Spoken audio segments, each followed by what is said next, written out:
वर्ष प्रवेश या वर्षफल एक भारतीय पद्धति है और मुंथा पद्धति एक अरबी पद्धति है। वर्ष प्रवेश मुंथा और मूल कुंडली का संयुक्त प्रयोग किसी जातक के वार्षिक खाते या वर्षफल पर भविष्यवाणी को अत्यधिक सटीक बनाता है। मुंथा प्रगतिशील लगन है, प्रोग्रेसिव असेंडेंट भी कह सकते हैं आप इसे, जो जन्म के समय जन्म लग्न से शुरू होकर प्रतिवर्ष एक राशि या राशि की यात्रा करता है, इसलिए उन्नत लगन भी कहा जाता है। मुंथा कुछ और नहीं है बल्कि बृहद पाराशर होरा शास्त्र में पाराशर द्वारा वर्णित सुदर्शन चक्र दशा है, इसलिए यही वह सटीक सिद्धांत है जो सुदर्शन दशा देता है और इसे लग्न कुंडली से देखा जा सकता है।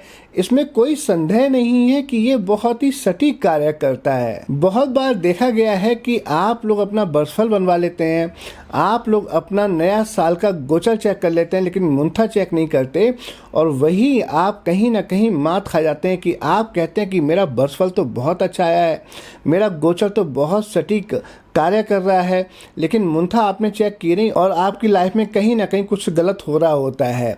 आज की जानकारी बहुत ही अच्छी होने वाली है। आज हम आपको बताएंगे कि मुंथा क्या होता है, मुंथा कौन से घर में पड़ने पर क्या फल देती है, 12 के 12 घरों के बारे में बताएंगे और आपको ये भी बताएंगे कि मुंथा या मुंथेस जब अशुभ फल देते हैं तो आपको क्या करना चाहिए। आपने देखा होगा कि आप अपने वर्ष फल भी बनवाते हैं, आप अपनी गोचर ट्रांजिट रिपोर्ट भी लेते हैं, बहुत कुछ करते हैं, लेकिन कई बार क्या होता है आपका ट्रांजिट गोचर भी बहुत अच्छा होता है, आपका वर्षफल भी बहुत अच्छा बता रहा होता है, लेकिन फिर भी आपके साथ कोई अनहोनी घटनाएं घट जाती हैं, आपको पता नहीं चलता। आप कहते हैं सब कुछ तो ठीक है, ग्रह चाल तो बहुत अच्छी है, लेकिन लाभ क्यों नहीं मिल रहा? क्योंकि आप अपनी मुंथा या मुंथेस को चेक नहीं करते। अगर आज की वीडियो आपने जानकारी को समझ लिया तो आप अपना हर साल बहुत ही बचाव कर पाएंगे। आपको पता होगा कि नेक्स्ट ईयर आपके लिए क्या फल देने वाला है, ये साल आपको क्या फल देने वाला है या उससे अगला साल आपको क्या फल देने वाला है। आप संपूर्ण ये जानकारी अगर आज आपने जान ली तो आप बहुत सारी अशुभ घटनाओं से आप अपना प्रिकॉशन लेके अपने आप को बचाएंगे और बहुत सारे लाभ की प्राप्तियों को प्राप्त करेंगे।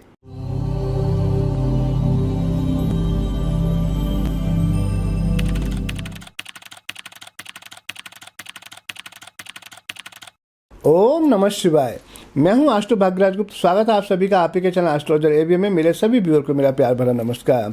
अगर आप अपने चैनल पर नए हैं और आपने अपने ही चैनल को तो सब्सक्राइब नहीं किया तो चैनल को सब्सक्राइब करें, बेल आइकन के बटन को अवश्य दबाएं, जिससे जब भी हम कोई नई जानकारी की अच्छी वीडियो अपलोड करें वो सबसे पहले आप तक पहुंचे, आप हमारी किसी भी जानकारी से वंचित ना रहें। आइए सफर शुरू करते हैं आज मुंथा का। मुंथा को बहुत ही महत्वपूर्ण स्थान दिया गया है ज्योतिष में और बहुत जरूरी भी है, क्योंकि आपको ये पता लगना चाहिए कि इस साल आपकी मुंथा कौन से घर में है, कुंडली के कौन से हाउस में मुंथा पड़ रही है और मुंथेस कौन है। अगर आपने ये समझ लिया तो आप बहुत ही लाभ प्राप्त कर पाएंगे, क्योंकि आप अपने मुंथेस को बेटर कर पाएंगे। आपकी मुंथा जिस घर में पड़ रही है अगर वो अशुभ है तो आप उसके प्रिकॉशन ले पाएंगे और अगर वो शुभ है तो आप उससे लाभ ले पाएंगे। वर्ष कुंडली में गणना के संदर्भ में मुंथा का अत्यधिक उपयोग किया जाता है। जन्म कुंडली में मुंथा सदैव लगन में स्थित रहती है और हर वर्ष एक राशि आगे बढ़ जाती है। उदाहरण के लिए यदि किसी का जन्म मेष लगन में है तो जातक के जन्म के समय मुंथा मेष राशि में होगी तथा आने वाले वर्ष में ये मुंथा वृष राशि में और इससे आगे आने वर्ष में ये मुंथा मिथुन राशि में स्थित होगी। इसी तरह से प्रत्येक वर्ष मुंथा एक राशि आगे बढ़ जाती है। एक बार आपको अपनी मुंथा लगाने के लिए कैलकुलेशन करना पड़ेगा और एक बार जब आपको पता लग जाएगा कि आपकी मुंथा ये है तब हर वर्ष उसको एक प्लस करते जाएं। मुंथा कोई ग्रह नहीं है, लेकिन ये नवग्रहों के समान ही महत्व रखती है और इसके विचारों द्वारा कुंडली के अनेक प्रभावों का वर्णन किया जा सकता है। मुंथा के शुभ और अशुभ प्रभाव जातक के जीवन को पूर्ण रूप से प्रभावित करते हैं। ज्योतिष के अनेक शास्त्रों में हमें मुंथा के विषय में बहुत कुछ जानने को मिलता है, जिसके द्वारा मुंथा का महत्व और भी बढ़ जाता है और मुंथा की गणना को वर्ष कुंडली में करके जातक के जीवन में घटने वाली घटनाओं को बताया जा सकता है। मुंथा की गणना के लिए चाहिए कि जन्म कुंडली में लगन की राशि संख्या ज्ञात करनी चाहिए आपको कि आपकी लगन जो है वो कौन सी है, आपकी कुंडली में फर्स्ट हाउस में कौन सी राशि बनी हुई है। सबसे पहले आप ये ज्ञात करें और जैसे ही आपको वह संख्या ज्ञात हो जाती है, मान लीजिए कि आपके कुंडली के फर्स्ट हाउस में लगन में 5 संख्या बनी हुई है, यानी कि आप सिंह लगन के व्यक्ति हैं, तो लगन की राशि सिंह होगी। जिन वर्षों के लिए मुंथा की गणना करनी होती है जन्म से उन पूरे वर्षों की संख्या को लगन की संख्या से जोड़ देना होता है। यदि जोड़ 12 वर्ष से अधिक आता है तो इसे 12 से भाग दीजिए और जो शेष संख्या आए उसी में मुंथा स्थित होगी। यदि संख्या शून्य आती है तो इसे 12वीं राशि ही कहेंगे।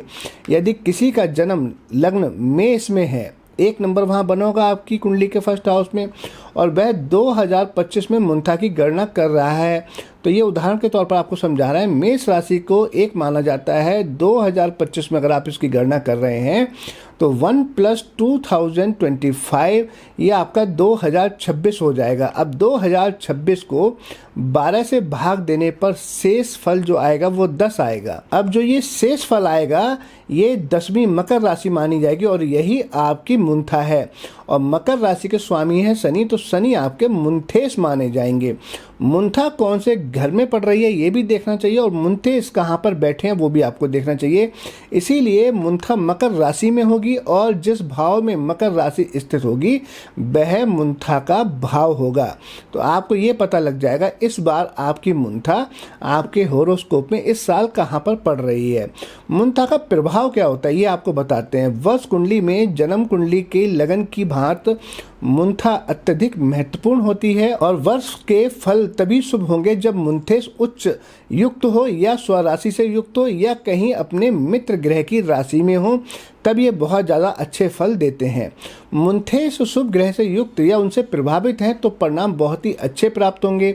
मुंथा की स्थिति के आधार पर वर्ष के लिए शुभ या अशुभ परिणाम बताए जा सकते हैं।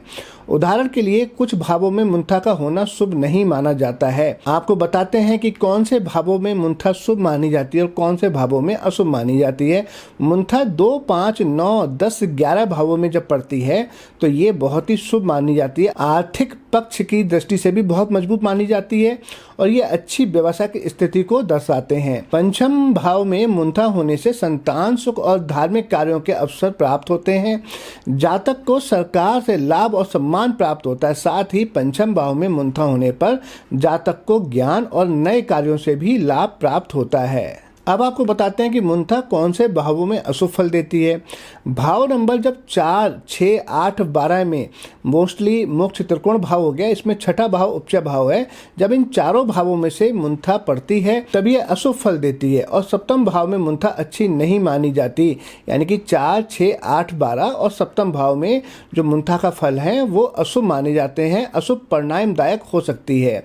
इसी प्रकार यदि मुंथा षष्ठेश, अष्टमेश अथवा द्वादश युक्त हो यानी कि उनसे कंजक्ट कर रही हो तब भी इसके अशुभ परिणाम देखे जाते हैं और तब भी ये शुभ परिणाम प्रदान करने वाली नहीं होती है। मुंथेश यदि नीच का हो या नीचता से युक्त हो अथवा पीड़ित हो, निर्बल हो या शत्रु भाव में स्थित हो तब ये शुभ परिणाम प्रदान नहीं करता है।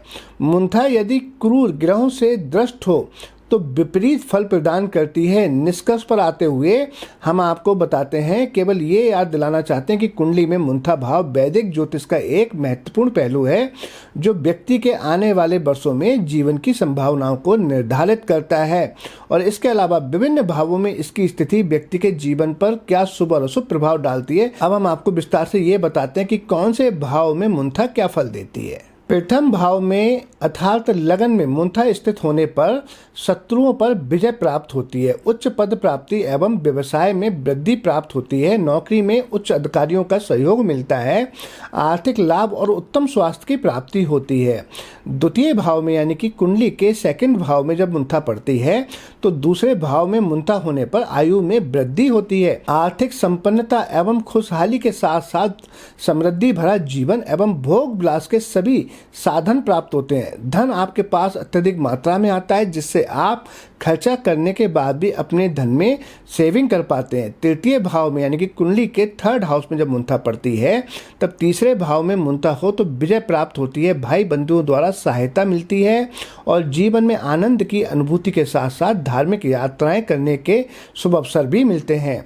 चतुर्थ हाउस यानी कि कुंडली के फोर्थ हाउस में जब मुंथा पड़ती है चतुर्थ भाव में तो चौथे भाव में मुंथा होने से रोग एवं अस्वस्थता मिलती है, शारीरिक सुख में कमी आती है, माता को कोई स्वास्थ्य समस्या हो सकती है, संबंधों में ये तनाव भी दे देती है और गलत फहमी भी उत्पन्न करवा देती है। कार्यों में अनेक प्रकार की बाधाओं का सामना भी करना पड़ सकता है जब मुंथा कुंडली के चतुर्थ भाव में हो। पांचवें भाव में मुंथा होने पर संतान सुख की प्राप्ति होती है। धर्म कर्म के कार्यों को करने के अवसर प्राप्त होते हैं।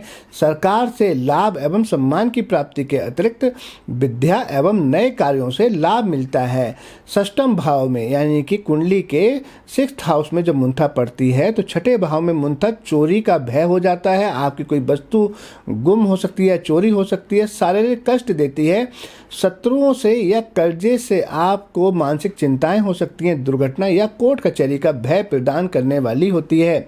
मानसिक चिंताओं को बढ़ाने वाली होती है। सप्तम भाव में जब मुंथा पड़ती है हॉरोस्कोप के 7th हाउस में, तो 7th हाउस में मुंथा पड़ने पर भी शुभ नहीं मानी जाती। आपकी जो भार्या होती है, आपकी लाइफ पार्टनर, आपकी पत्नी, आपका स्पाउस, उनसे गलतफहमी उत्पन्न करवा देती है। बंधुओं से गृह कलेश उत्पन्न कराने वाली होती है। आप अगर कहीं किसी के साथ पार्टनरशिप में, साझेदारी में व्यापार करते हैं तो उस पार्टनरशिप में व्यापार में नुकसान कराने के बाद में असफलता प्रदान करती है। रोग तथा मानसिक चिंताएं देने वाली होती है। अष्टम भाव में जब मुंथा पड़ती है तो 8वें भाव में मुंथा होने से दुर्घटनाओं का भय बना रहता है। आपको वाहन बहुत संभल कर चलाना चाहिए।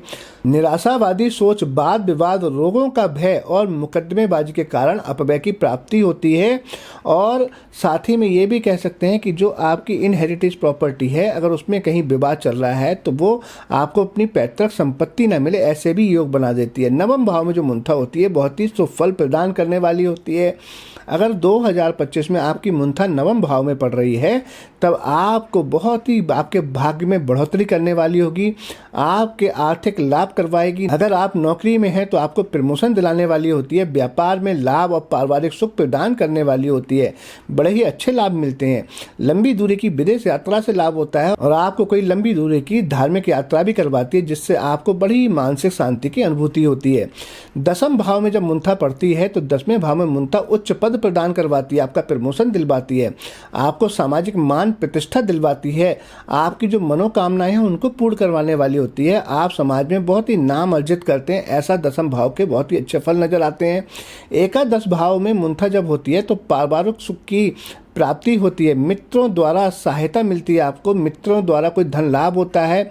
अगर आप राजनीति में हैं तो आपको वहाँ पर ये सफलता दिलवाती है। आपकी कोई दिली इच्छा को पूर्ण करवाती है। जातक के लिए विशेष सभी प्रकार से ये बहुत ही इच्छा पूर्ति कराने वाली होती है। सुख एवं व्यापार कार्यों से लाभ की भी प्राप्ति करवाती है। 11वें भाव में आपकी मुंथा बहुत ही शुभ फल प्रदान करती है।